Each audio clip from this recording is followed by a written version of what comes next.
Hello, everybody, and welcome to the Next Truth webinar, which today we have the privilege of interviewing Matabojo Malope from VodaBucks.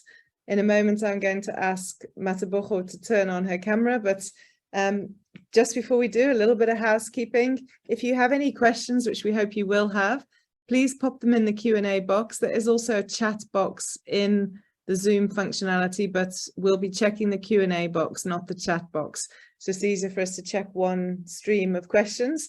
So without any further ado, Matabojo has turned on her camera in anticipation of me asking her. Hello, Matabojo, welcome. Hey, Amanda, thank you so much. Great, we've got perfect sound, so we're good to go. Awesome. So before we turn off the screen and get a full visual of the interview, I just wanted to take a few moments to introduce Matabojo. Those of you who have been on the previous Truth webinar series, you may have heard us chat previously 2 years ago, but also our last few weeks ago, where we had several executives in South Africa talking about their favorite loyalty program. So probably no introduction needed, but from those of you who don't know Matabojo, she is the executive head of rewards and loyalty at the VodaBucks, Vodacom, obviously, and the program being VodaBucks. But she's no new person to the loyalty world. So in her role at Vodacom, she has led the team that have launched the VodaBucks program just over 2 years ago. But that's what we're actually going to talk about today. And obviously she launched it with her team right at the start of, or in the middle of the start of the COVID pandemic. So an interesting time to do anything in the business world. But some of the highlights that she'll talk us through is the quantum of members, and the number of VodaBucks and value issued and redeemed is just absolutely eye-watering, actually. So we'll hear all about that. But previously to her time at Vodacom, she was way back at a competitor, MTN, and also very much in the loyalty world with the Vitality program. So no stranger to loyalty and rewards. And I always do tease her a little bit because she was also with General Electric. So I'm wondering, I always say this, how much impact she's had on the ESCOM environment. So Matabojo, I'm going to turn the screen off so everyone can see you in full Technicolor. And straight away, thank you for joining. All good. Thank you for joining us. And I think let's go straight into it. Like the VodaBucks program is 2 years old. I don't know if it's exactly 2 years old. When's the anniversary date? Yeah, definitely. We launched it in August of 2020. So definitely when we started off in August, that's when we started celebrating our 2-year anniversary. So happy birthday. So tell us a little bit about how it all started. Well, yeah, I mean, thanks, Amanda, for this opportunity once again. But I think the VodaBucks journey really started off in, I think it was around July of 2017, when the then consumer chief, Yimpini Mabunda, approached me, and he was telling me this idea of launching one of the biggest loyalty programs in South Africa. At the time, obviously, I was with Discovery Vitality, very much fulfilled in my role. So it wasn't really quite an easy decision to buy into it. But I guess just the fascination of having to start something from scratch, that's what really, got me curious. And yeah, I guess the rest is history. I think many practitioners understand the complexity of the loyalty world, and there, in a nutshell, you've just talked about a 3-year journey from first discussions through to actual launch from July 2017, and probably discussions prior to that internally in the business. So often we see the big brands that have launched, if you think about ShopRite, Checkers, I wonder how many years prior to their launch that they were also discussing how, when, what strategically was the right thing to do. So you've just confirmed that is definitely the case for Vodacom as well. So given that VodaBucks is so big, and you're going to give us some of those numbers, but what have been let's talk about big, like what are the biggest lessons that you've learned along the way? Look, I mean, I would say there's tons of lessons, right? I mean, given the journey, as you said, it took us about 18 18 months to 2 years to actually launch the program. So one would then wonder what it is that you guys were getting up to, in the 18 months prior to the launch. So I would say really one of the biggest challenges of launching the size of the program, VodaBucks is today, is literally stakeholder management. Stakeholder management in the sense that, not only do you have to really be consistent in how you are selling your strategy to stakeholders, but then outside of the consistency, there's complexities around stakeholder buy-in. And then once you really have the stakeholder buy-in, it's really then how do you, push through the boundaries and land something that it's challenging the immune system of the organization. Remember, if you were to reflect back, 5 years ago, loyalty wasn't really a big play within telecoms as an industry. So the thought of introducing loyalty program the size of the company of Vodacom brought about a lot of discomfort. And by pursuing that, you are essentially challenging the immune system of the organization head on. So I would say really without a doubt, stakeholder management has been the biggest challenge that I've faced in my journey into launching VodaBucks. And I hope a lot of professionals are listening to this in terms of the importance of that, because we find in our journey with our clients, that is critically what makes or breaks a successful launch or a successful rollout or a successful running of a program. Because without that stakeholder engagement across the business, not just upwards, but with your colleagues and so forth, and you talked about discomfort, a considerable level of discomfort. So I'm sure you've felt this. Everyone needs to get comfortable being uncomfortable in this journey. So the more uncomfortable they get used to, the better the growth is for the business and obviously the individuals. So what would you say, whilst you've given us your sort of the biggest learnings, would you say is potentially sort of the bold approach? What are the big bold steps that you've taken in your journey in the VodaBucks brand? Yeah, look, I mean, if you look at an organization the size of Vodacom, it has its own entrenched DNA in it, right? So I would say really the biggest decision I've made at a personal level was to stand for difference, was really to push the boundaries. And, even if it's uncomfortable, that's the one biggest decision. And I mean, once you really take that, you need to be consistently maintaining it, amidst the adversity that you come across. So with that being said, I think, there's really some of the highlights that one can speak to in terms of introducing new features that doesn't even exist in the loyalty industry, that being the banking feature that we introduced. That was absolutely one of the biggest decisions that we had to take, considering that for customers who are really bombarded with so many programs within our country, and then you add into it that they needed to learn something completely new. So I think that was a big one. And then coupled with that, obviously, there's a lot of decision making that comes with running the program. And I think one of the highlights for us has been the transition, where we wanted to evolve the program from the normal daily shake that the market has grown to love and embrace, and it really has such brand equity in the market. But because we really stand for change, we stand for doing things differently and challenging ourselves on how we do things, we decided that we're going to really retire Shake and introduce it with something very different, although it was a risk, but it worked. So I think, that those, if really I were to zoom into it and say, goodness, what have we done that could have been catastrophic? I would say those are the two biggest highlights. So the banking feature and the retirement of the daily shake.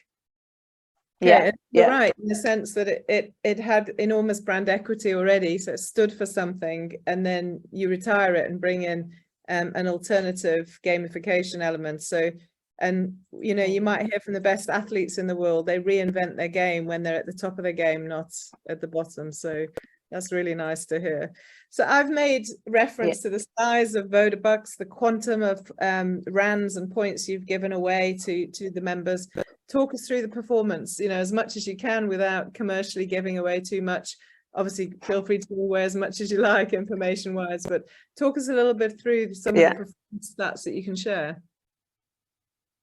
No, absolutely, Amanda. But I think really in short, I would say it's been absolutely exponential, really exponential in the sense that we yielded the 10x expectation that we've set up for ourselves. I remember when we started, I mean, one of the key things that we wanted to be very consistent was around, our massive transformative purpose. I mean, those that have been or listening to Salim, Ishmael, they will really relate. But when we started, we said this thing has to be 10x. And I think we've delivered on that. We've exceeded our shareholder expectation in as far as performance is concerned, even that of ourselves. I mean, we knew that we wanted, there was a key matrix that we wanted to achieve, but I think having to reflect and look back, we far exceeded those. And we've also seen quite a phenomenal uptake on some of the features that we've introduced. Like I said earlier on, loyalty within telecoms, 3 years ago wasn't something that is as popular as it is generally in the market. So we introduced what we call a Vodacom First e-commerce, which is the VodaBucks store, where for the first time, a mobile operator can literally sell something beyond just data and airtime. You can buy sneakers, you can buy SMEG. There's just so much that you can get. And looking back again, this was something that didn't exist in the market. When we started, I remember I used to tell Exco that the days of customers buying data and airtime will come to an end. And I think I've said this before in your webinar, Amanda. Yep. And we are seeing that today where customers have access to fiber, there's Wi-Fi everywhere. So it is quite critical for a mobile operator at the time to transition away from its traditional business. And I think we managed to achieve that. And VodaBucks today is really one of the biggest significant revenue stream within, our consumer business model, and it's growing. It's amazing to hear you talk about that in the sense of that third-party redemption or VodaBucks store, not just being about redemption. Because we debate often with our clients who are setting up a loyalty program that they're so desperate to keep the revenue within their own ecosystem that they don't want this third-party choice. But actually, even if they're not in an industry such as yours, where you said ultimately I can maybe get alternatives through Wi-Fi and fiber rather than actual data. But even if you're in an industry where there might not be such a simple substitution, the choice factor is such a critical factor for members that keeps them excited in a program. And I'm really grateful for you to saying that, because it actually helps people to understand that it isn't just about redemption purely in your store. Although there are some of the best other loyalty brands in South Africa who do just have redemption in their store as well. So it's great to see different models that are out there. So I can see on the screen there, Mataboho, it looks like from your side you've frozen. Can you still hear me? There we go, you're back, thank goodness. So your role as the leader of the team, what's been the sort of most fascinating and exciting side for you of leading the team through this huge launch and this huge exponential growth within the last 2 years? Yeah, and thanks for that question, Amanda. But just before I get to it, I think I just wanted to talk back to the point that you make reference to around the diversity, that you need to bring forth, given a bit of a mix in terms of the type of rewards for us as Vodacom and or the fabric of the customer that we're servicing. It's so broad that you can't just have a very narrow mind to it and just make an assumption that all customers will be, satisfied with a certain type of reward. And I think that as well, the diversity of the segmentation or the fabric of the customer we're dealing with, it forces us and it creates a lot of challenges for us to say, how else can we evolve what we have so that the customers get value? But I think coming back to the question around, what's fascinating about working with this team, I mean, I think, Amanda, one of the key things that all leaders will really attest to is that we all envy to have a team that is always ready, to take up on new challenges. And I think one of the key things about this team is that they are young. And because they're young, they're committed to doing things differently. They embrace the vision. Some of the key challenges with the leadership, especially if you're coming into new business, is really not only selling, that vision that you have, but is the point that I spoke to earlier on when I said, stakeholder buy-in is so critical. The teams forms part of that. So if your team doesn't buy into that strategy or your vision, then it's going to be very difficult for you to really accelerate the impact that you're able to make on the business. So I would say, yes, I love all the experiences that we've had with the team. We have priceless moments where we are able to make bold decisions daily. And when I say daily, I'm not exaggerating. So we check in on a daily basis. We reflect on what happened yesterday from an engagement point of view, and we make decisions to change some of the things that we have to change. So the program is really extremely dynamic, extremely agile.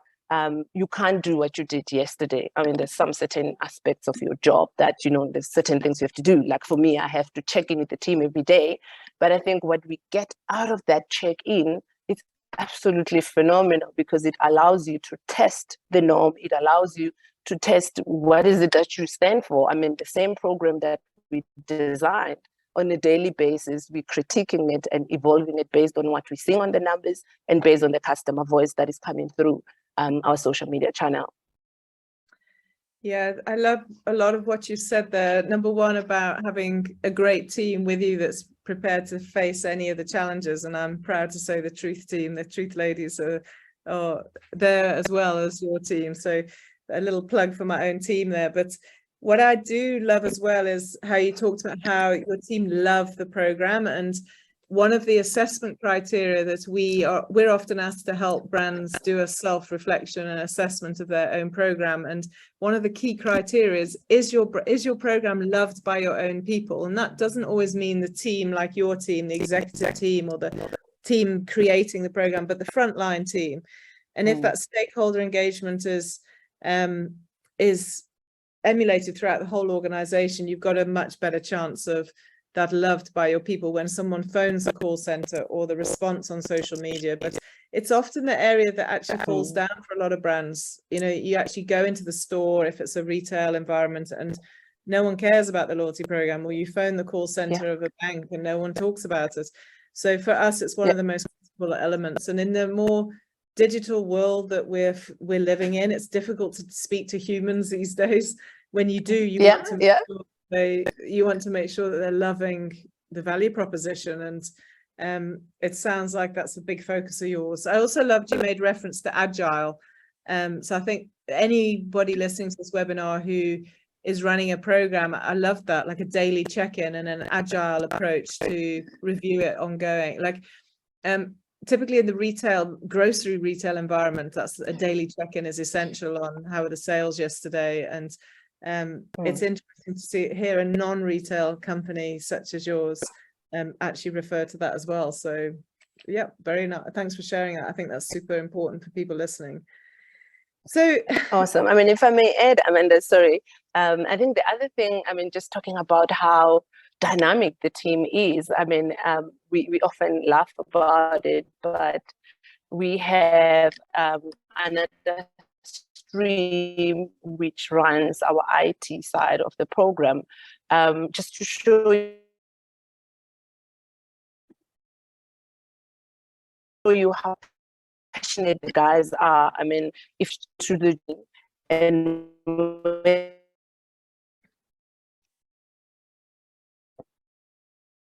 they build concepts today, they build for your teams to represent that which the program stands for. And I think that's really, it really stands out when you have a techie talking about the strategy with the intent of really demonstrating to the business how the strategy links to what they do.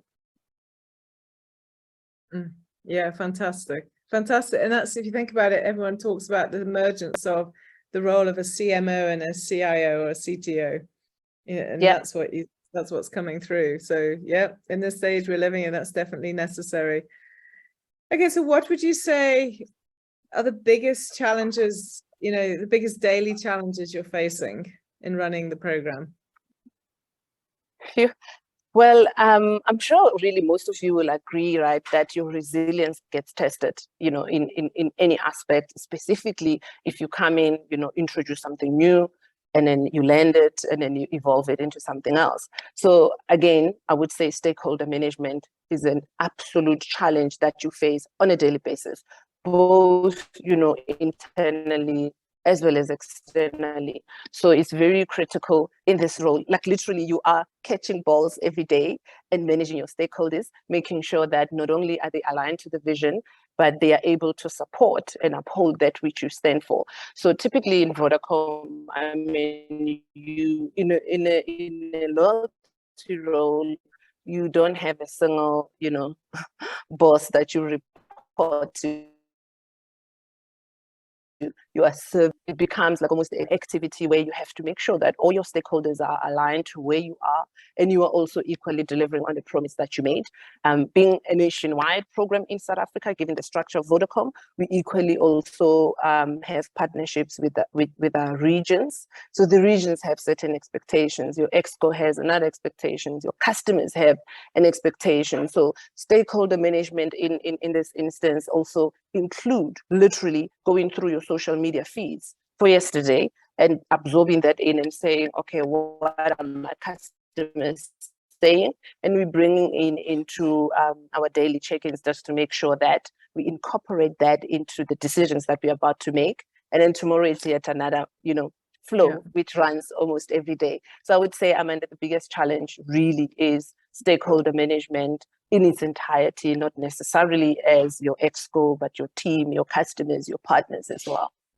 The full circle. Do you actually do the social media review yourselves as a team, or are you outsourcing to an agency?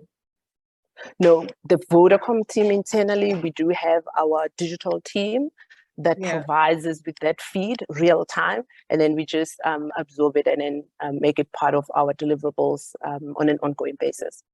Sure, that's amazing. Amazing. I loved hearing that, because I've seen some companies, did some work many years ago with a bank who had a spin-off environment. It wasn't their core banking proposition. And then across the screens was the social feed around. So it was coming at them at all times, so they couldn't escape. Nowhere to hide. Yeah. You talked about resilience, you talked about resilience, and I often make reference to change management around customer loyalty programs, or using data for customer centricity, being more of a ultra marathon like the Comrades Marathon rather than a sprint. So make reference to Comrades it being a couple of days ago, but you're right, it takes resilience to get this right, and it's not a short-term proposition. So let's just take a quick look at the future, and there's a couple of questions I want to end with for the future, and then I can see questions coming in the Q&A box. So what can you share with us about what's next with VodaBucks? Well, I guess we continue to grow. So the future for VodaBucks really holds an opportunity for us to scale our footprint. So that's really what we're fascinated about. We are partnering internally with the different stakeholders to make sure that our proposition is relevant to their business. So yeah, I really think it's all about expansion, getting into the future. And then away from just VodaBucks as a brand, so I did ask your permission beforehand if I could ask you this. There's been a few people who've spoken to me saying, I see the role of executive head of rewards at Vodacom is being advertised. So obviously it's your role. So what does that mean for you? What can you tell us about what that means for you? Look, I'm not leaving the Vodacom family. So like I said earlier on, we are expanding our footprint. So I will still be within the Vodacom family and seeing how we evolve the strategy. Okay, so you're not leaving, because that was actually a few people have asked me and said, I don't know actually, but tune into the webinar and we'll ask. Ask so has just in case anyone's listening to this and is interested in applying for the role that's advertised, is it still open? Yes, the role is still open for advertise. I mean, for applications. So for those who are keen, please do apply. We are looking forward to some champions who are going to challenge the status quo. We've been in it for so long, so we do need some fresh perspective for us to evolve it further. No, lovely. Lovely. Well, I just hope you're not going too far, because I thoroughly enjoy our discussion. I'll be making sure we can still chat frequently.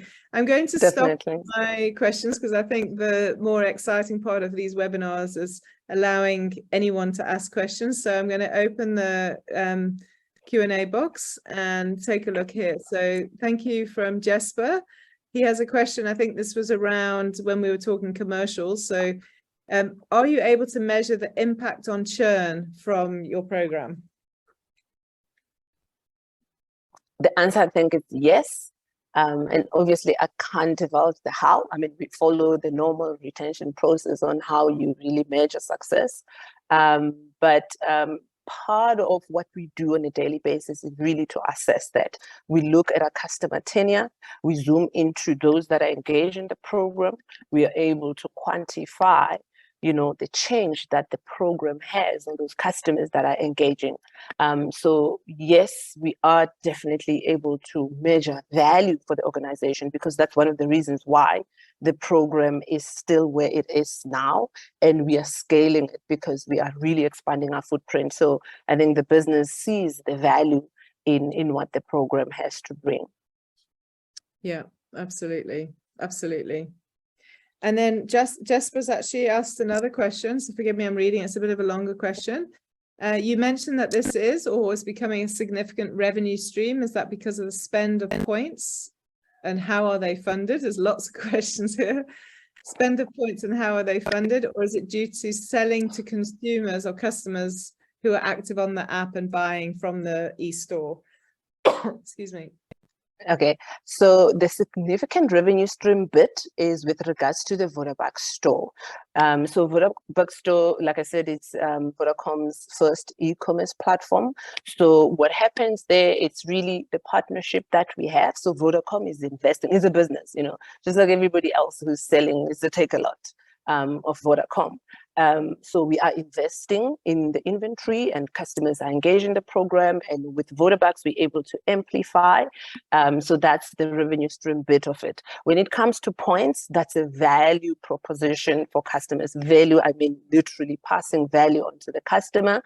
It is not a profit or a revenue generating stream as such, but it is a channel that allows us to give customers access to the things that they already need, and then they can access them using VodaBucks. So the e-commerce leg of it has a potential to grow, and we really intend to grow it as a business, because it will grow to be a competitor of Takealot if we really do it right. Yeah, absolutely. Yeah. Okay, thank you. Another question around the functionality of banking your points. So does that still exist? And does it create friction in the system, or is it or is it not a frictionless? Is it a frictionless experience and doesn't impact anything? Okay, yes, the functionality still exists. It's not going anywhere. In fact, after we launched it in 2020, I think later in the year, McDonald's in the US followed suit with the same model. So we were quite pleased to see that there are other players in the market that are adopting the banking principle, which really didn't exist. So it is not going anywhere.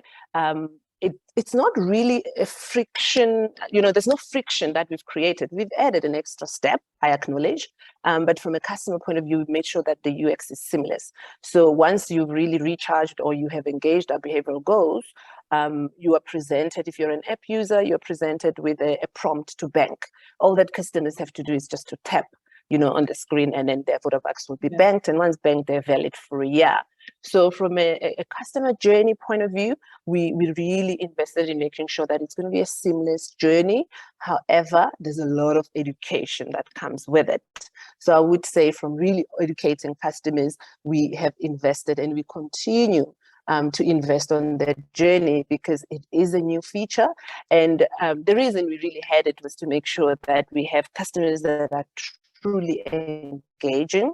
And why that is important is simply because really data and airtime, it's really a commodity. Customers are consuming it on a daily basis. So we needed something that was going to trigger their awareness to say, hey, oh, okay, I've earned something. So how do I go about using it? So it was really an intervention for us to say, actually, we want to engage with you more, Mr. Customer, so that once you've earned this currency, you then know that you have to redeem it. What we've seen from our previous learnings when we had, like talking points, which is the previous program, is that customers were just earning. Again, Amanda, we've spoken about this, lazy earning, because it's such a norm. You do it every day, you recharge every day, you don't have to make efforts to earn. So we then had to come up with a way that was going to elevate that awareness to say, you've earned it, just bank it. So yes, it's here to stay, but definitely education is something that is very continuous in that regard. Yeah, absolutely. Okay, that's interesting. Interesting that you saw program in the States. McDonald's, not a insignificant brand either, also doing the same. Great. So there's no more formal questions. I'm just going to put it out there to anybody to give you any last questions from anybody. What an opportunity to ask anything else. I think 1 second, let me just check. No, this one's also been asked and answered. So at the moment, no, we've got no more questions. So I love the fact that you made reference back to lazy earner. I was thinking as we started this afternoon, what was that? I couldn't remember the terminology you used last time we spoke. So those of you who didn't manage to hear our last webinar, that will be available, we're going to issue them tomorrow, both of them again tomorrow. And our last webinar, when each of the executives, we had 6 separate executives talking about their favorite loyalty program. Matabucho was one of the executives we invited to talk about, and she chose eBucks and described her reasons she loves eBucks, but also described herself as a lazy earner. And I think that's it's a lovely terminology, actually, and I think that it does represent a lot of consumers, not just here in South Africa. And I don't think it's a reflection of the programs either. I think it's just human nature. So yeah. Okay, any last questions? We haven't got any more questions, so I'm going to leave the webinar there just to say thank you very much, Matabucho, for your time, and please keep us posted on all the new developments from your side as well. Personally, I mean, we can connect anytime. And I just want to share with everybody an upcoming Leaders in Loyalty conference. So I'm going to pop that back on the screen, but from all of us, Matabucho, thank you so much. Again, I really appreciate your time. So thanks for joining us. Thanks, Amanda. Appreciate your valuable time.